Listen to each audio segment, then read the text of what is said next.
Սրտի արատով ծնված Արփինեի համար սրտաբանական հիվանդանոցը սիրելի աշխատավայր է դարձել։ Հիշում է, ինչպես 10 տարեկանում այստեղ վիրահատվեց, իսկ հիմա արդեն որպես բուժքույր բուժօգնություն է ցուցաբերում սրտի բնածին արատ ունեցող փոքրիկներին։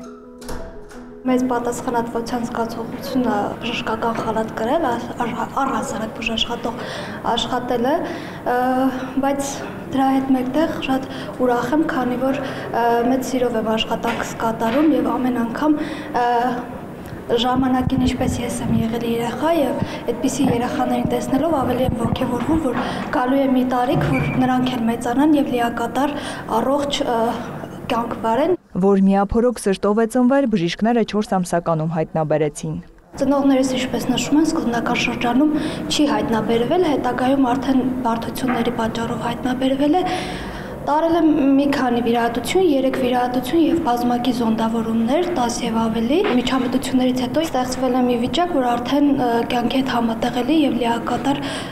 կյանք վարելու հնարավորություն է տրվել։ Փոքր տարիքում կատարված վիրահատության ժամանակ է զգացել բուժաշխատողների հոգատարությունն ու բժշկությամբ զբաղվելու նպատակ դրել։ Միափորոք սրտերը առանձնահատուկ կատեգորիա ունեն մեր մասնակցության մեջ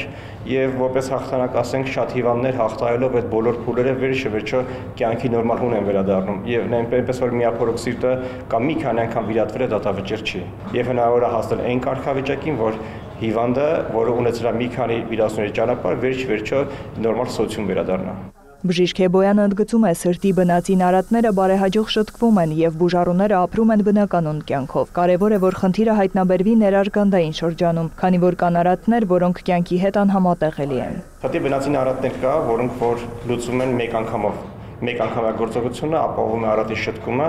եւ հիվանդը կամ երեխան արդեն առողջացած երեխան վերադառնում է իր նորմալ կյանքի զարգացման ճանապարհներին։ Արատներ կան, որոնք որ մի քանի փուլով են ենթադրում լուծումներ։ Արատներ կան, որոնք որ մի քանի փուլով հանդերձ սիրտն ունենում է ոչ ամբողջական անատոմիական կառուցվածք, բայց շտկման արդյունքում նորմալ ֆունկցիա է ունենում։ Կախված թե արատի տեսակն ինչ տեսակ է, կախված թե սրտի բաժներն ինչ ֆունկցիաներ ունեն, ինչ տեսակ պոտենցիալ ունեն, կախված թե հոգային զայգերակոմ ճնշումն ինչ տեսակ է,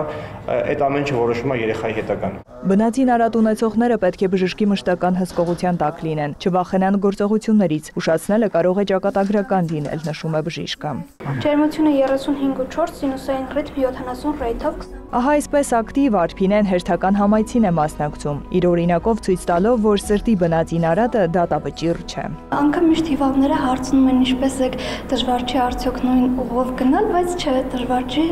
հաճելի է, երբ որ սիրում ես աշխատանքը, շատ հաճելի է։ Նարեկ Ոսկանյան, Ռաֆիկ Սողոմոնյան, լուրեր։